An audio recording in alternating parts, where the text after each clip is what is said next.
Hello. I I woke up about an hour ago, brushed my teeth, got dressed, and then I remembered. I fell asleep last night. I couldn't stay awake for the V3. I got tired of waiting, so I got knocked out, right? So, let me check. Let me check this V3. And Cedra did receive a buff, right? But it's only for Feainon. And even then, the biggest buff is locked behind E1. For those curious for the V3 changes, now, if you have 6 or more stacks and you activate the extra skill, you will get plus 10% res pen. Okay, that's not too bad, right? No, this is only if Cedra is in a departed state.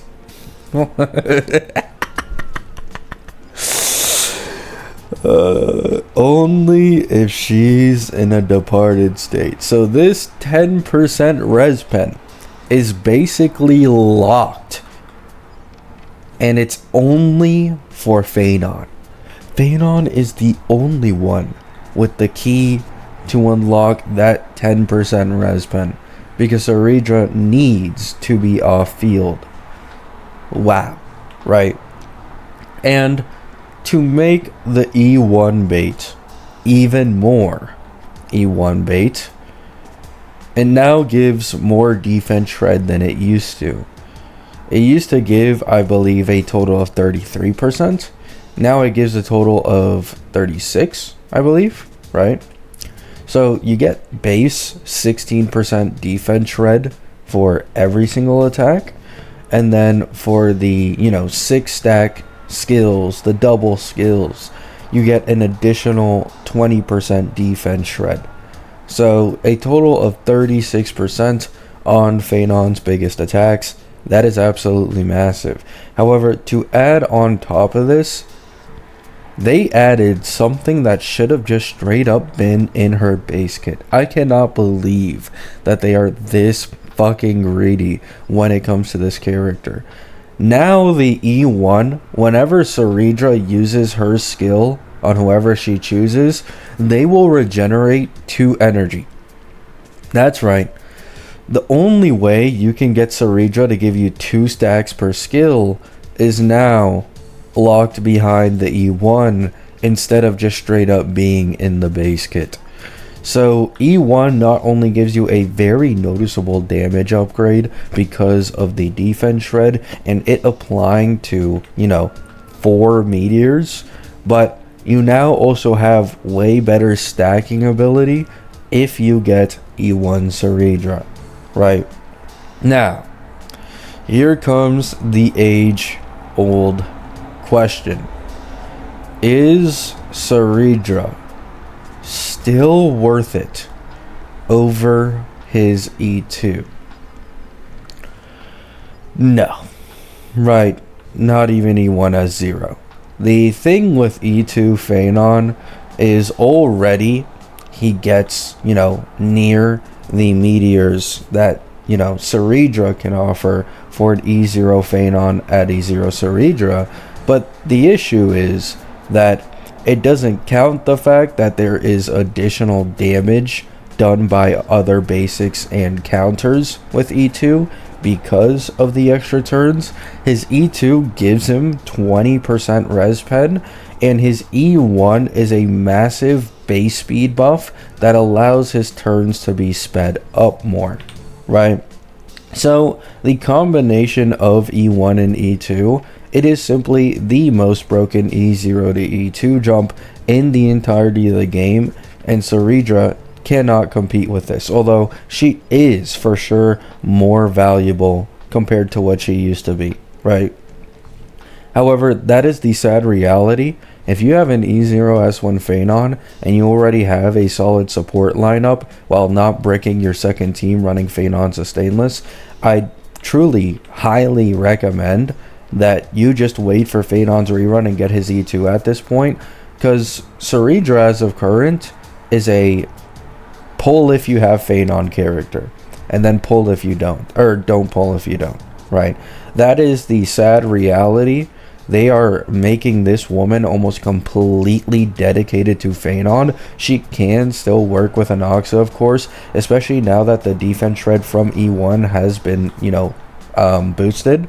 If you really want to, use her with Anoxa, go ahead. But it's like a 3% defense shred difference.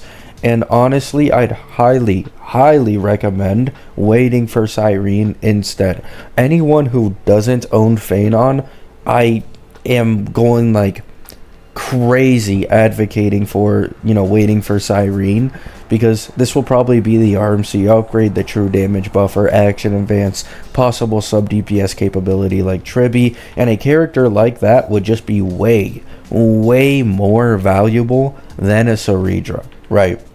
And then for Feainon havers, I'd still say please just save for his E2S1 instead of dropping on Cedra, as that will be a noticeably better investment, right? Now, if you already have an E2S1 Feainon, go ahead, right? If you have an E2S1 Feainon and you still have the want to continue upgrading this guy, because you want him to last I don't know, 2 years, 3 years shitting on the end game, I'm not going to police you, right? At the end of the day, just go ahead. I'd highly recommend the E1. That E1 is a huge buff towards Feainon if you can afford it, right?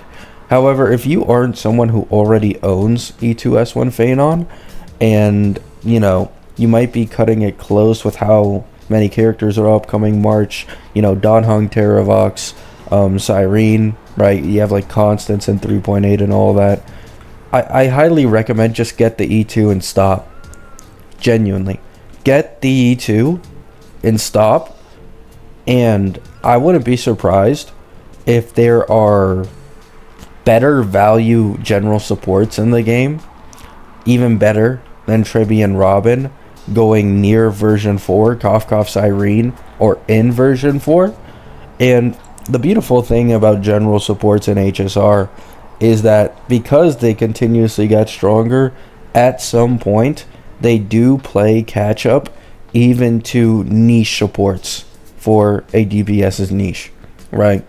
So this is why I personally, on this Feainon account, I believe this is my Feainon account, right? Yeah. On this Feainon account, I'm going for E2 on rerun. I'm skipping Cedra.